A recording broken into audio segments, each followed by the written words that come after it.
the story the whole world is talking about. After a huge build-up, Donald Trump has announced sweeping tariffs on goods coming into the US. Australia was not spared, but while we may have got off lightly compared to others, American beef lovers are about to get a very rude shock. Are you an American looking for a nice Aussie sirloin at an inflated price? Then come on down to the White House Outback Steakhouse, where you can always catch beef. When it comes to great steaks, I've just raised the stakes. To celebrate Liberation Day, try our new tariff deal, where you can get a classic cut of Aussie beef for just 10% more than you used to. They're wonderful people and wonderful everything, but they banned American beef, yet we imported $3 billion of Australian beef from them just last year alone. Yep, Trump's got beef with our beef, mentioning Australia by name today as he announced a 10% baseline tariff on all imports entering the US. Can't get any simpler than that. His problem? Well, ever since the mad cow disease outbreak in 2003, Australia's had a ban on imports of fresh US beef, and American cattle farmers are furious. They won't take any of our beef. They don't want it. The administration's tariffs have no basis in logic, and they go against the basis of our two nations partnership. Aussie farmers today defiant against Trump's announcement, pointing out that a local spread of mad cow would be more damaging than any tariffs. But still, they're worried about the economic fallout. The American market is extremely important to Australian farmers and Australians in general. So any impact on that will be felt at farmer level. We need to work very quickly to understand the situation. Meat is our top export to the US, well ahead of pearls, precious stones, metals and coins at number 2, and pharmaceutical products at number 3. While pharmaceuticals, timber and critical minerals will be exempt, the rest will likely cost American companies and consumers 10% more to import. This is not the act of a friend. The PM today ruling out any compromise on biosecurity laws. It is the American people who will pay the biggest price for these unjustified tariffs. The Americans can't produce enough beef to satisfy American consumers. So this deal is actually going to be bad for consumers in the United States. The government responding with a 5-point plan which includes $50 million to help industry find new countries to trade with. We've got to look for other markets that we can grow. So with Australia now focusing on prioritising new trading partners, the real question is, does Donald Trump truly understand the stakes? I understand steaks. It's my favourite food. Well, one of Australia's exports to the United States was, for a few years at least, former Ambassador Arthur Sinodinos. All right, Arthur, so what do we do now? Well, I think both sides of politics seem to be agreed on not retaliating, and I think that's the right policy because we argue that tariffs are self-harming. Economic retaliation would not in itself lead the administration at this stage to change their policy. It might lead to further, sort of retaliation or escalation on their part.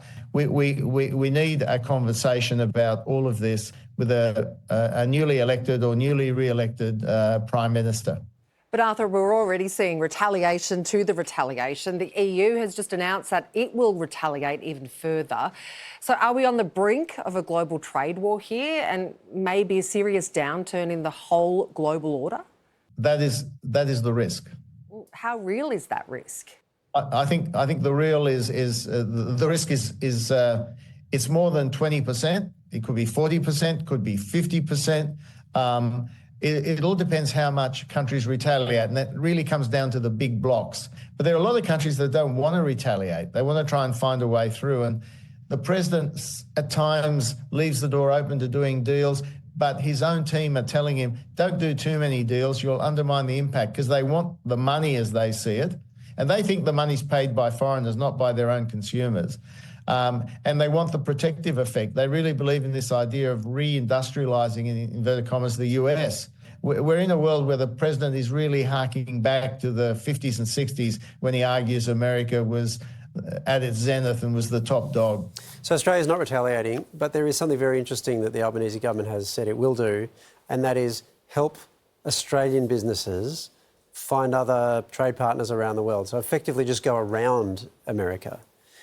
Do you think we're about to see America isolated from global markets? Well, Don Farrell, as a trade minister, had sort of previewed this might be the policy some weeks ago of diversifying away from the US. And the irony is we diversified away from China a bit to counter their economic and trade coercion. We had to adjust to that. And now we're doing the same with the US. It's not just Americans that are nationalists. Other countries are nationalists as well. We're just in a world now where the US is no longer seen as the underwriter of that global rules-based order we talk about, of which the trade rules were an important element, and they've helped underpin our peace and prosperity for the last 80 years. Arthur, I want to focus on something a bit closer to home. Are you at all concerned that as a result of the tariffs, it's going to make it a lot harder for you to buy books to fill those shelves behind you? Actually, I've got most of my books upstairs. This is the conservatory downstairs. But look, the reality is in America, prices are going to go up. Costs are going to go up. This is a big tax on American consumers. Arthur, it's been wonderful to be in your conservatory. Not all of us can say we have one of those. Thanks very much for speaking to us. Thanks. Great to see you as always. When you talk about other countries retaliating, and I don't pretend to understand barely any of this, but that will impact the people who retaliate. So you talk about a retaliation, but if you slam a tariff on the Americans, that means that the price that the people are paying who are retaliating goes up. So they are immediately disadvantaged. Is that right? This is why a trade war is something people talk about as a catastrophe, because it's basically everyone injuring themselves in the hope of getting the other side to back down. Okay. And then, yes. Am I hopeful for thinking that there might be still time to negotiate here? Because do you remember when Malcolm Turnbull was PM? It took him 8 months to convince Donald Trump to drop tariffs on aluminium and steel. Al Barthorpe did a really good job today. He was strong, but didn't hit back with the tit-for-tat tariff retaliation. Tempting, right? Totally, absolutely. And he's been doing some homework, bit behind the scenes, shark diplomacy, if you will. He was at dinner last night with Greg Norman. And of course, Greg Norman plays golf with Trump, so who knows, maybe he asked him how he could, you know, give him some tips on how to negotiate. It's basically solved. Yeah. Hole in one. It basically did, yeah. As long as it doesn't affect our biggest export, the Hemsworths, I'll be fine. Now, Donald Trump's so-called Liberation Day is here. The US president rolling out sweeping tariffs on dozens of countries, including Australia. Tonight, the world is reeling from the biggest upheaval to international trade since World War II. April 2nd, 2025 will forever be remembered as the day American industry was reborn, the day America's destiny was reclaimed. A national economic emergency. That's why Donald Trump says he's slapping US trading partners with a 10% baseline tariff. It's going to be Liberation Day in America. Hopefully you're going to look back in years to come and you're going to say, you know, he was right. Trump is calling them reciprocal tariffs, retaliating against other countries' policies that he says have disadvantaged US producers. Now hitting them with taxes to level the playing field. A reciprocal tariff would be zero, not 10%. Australia among those subjected to the 10% tax, which is set to have a significant impact on our top export to the US, beef.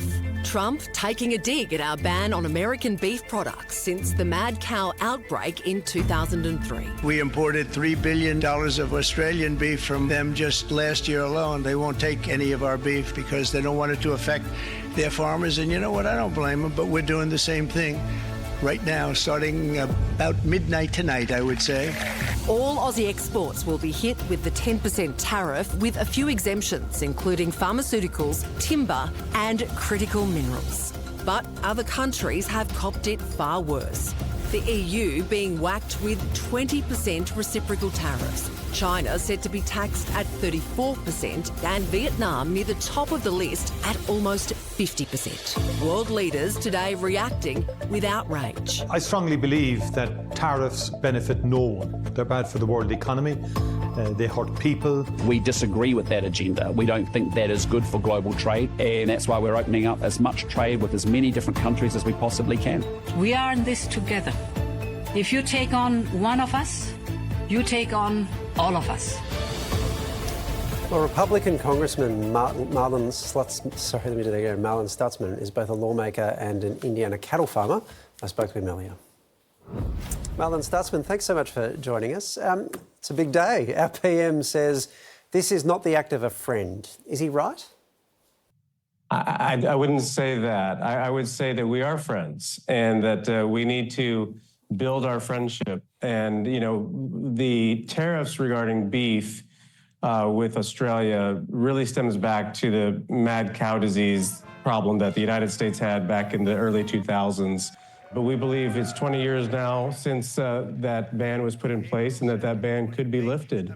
And so, of course, President Trump has made this a central part of his agenda to level the playing field for America. There's a lot of tariffs from countries all around the world that we deal with on a daily basis, and we have a great partnership. But we want to level the playing field with all of our friends and allies and make sure that it's a good partnership for both sides. So just back on the issue of mad cow disease, though, for a second. The most recent case in the US was in 2023. That's pretty recent. Can you understand why the ban would remain in place under those circumstances? Well, that's, I guess, new information to me. I'll definitely check that out. But, we feed over 350 million people in America, and we feed, people in other parts of the world as well. And we obviously have greater concern than, anybody even in Australia would have about mad cow disease here in the United States. And so, we've got great institutions that make sure that our food safety is the best in the world. And at the end of the day, if the ban is dropped and there's protocols in place that the American farmer can, sell to Australia as well as America can buy from Australia, that's a real relationship.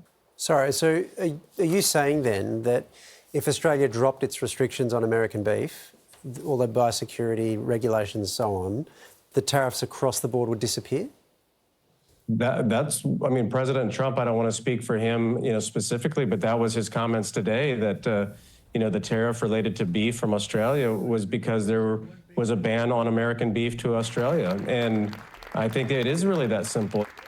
Well, history tells us that American consumers will pay for this. When you look at past examples, tariffs are the reason, for example, that Americans pay twice as much for sugar as most of the rest of the world. The reason they pay a huge amount for German pickup trucks. There was an issue with baby formula where tariffs on baby formula meant that there was a problem with American supply, and then Americans had a problem trying to get formula and the prices were really high. This is not an encouraging track record.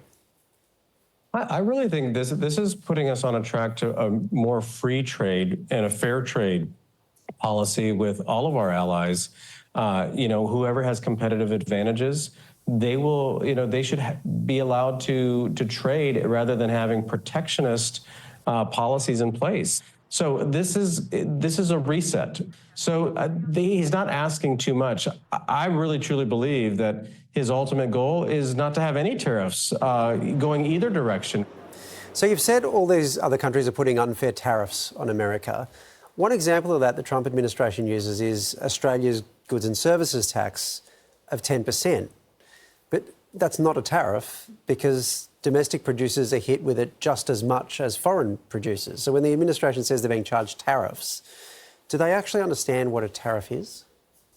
Oh, absolutely. I mean, it is a tax. Yeah. Tariff is a tax, but it's a tax only on foreign goods, on imports. And a goods and services tax is a tax on services right across the board, on every producer, including domestic ones. That's the opposite of a tariff.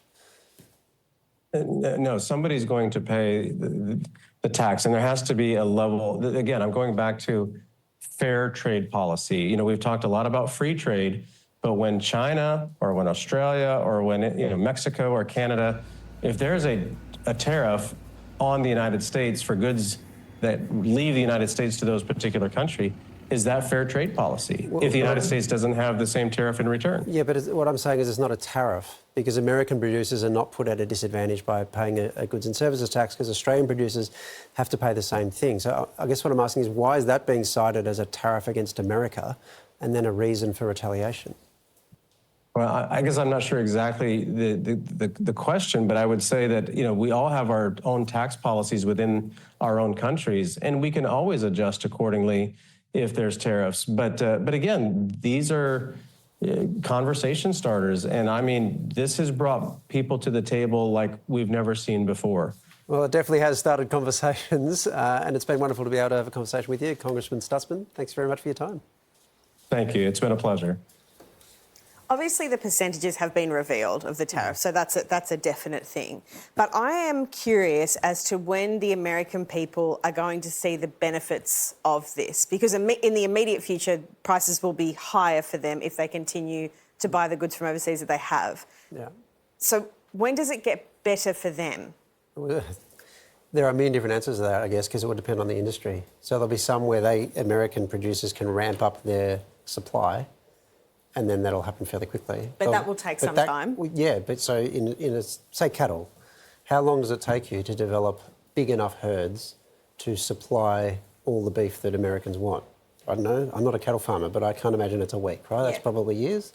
But if you're talking about other things where it's car manufacturing and you've got people who then have to move all their operations into America if they want to avoid that, that's definitely years. Yeah. So it'll be patchwork. There'll be some who win out of this. I don't doubt that, and then there'll be some who lose big. And part of the concern with this is it's so blanket, and when you do that, the consequences are unpredictable. But history says very rarely good in the main, even if there are pockets of winners. We'll see how permanent it is, though, because your point about negotiation is a fair one. We'll wait and see.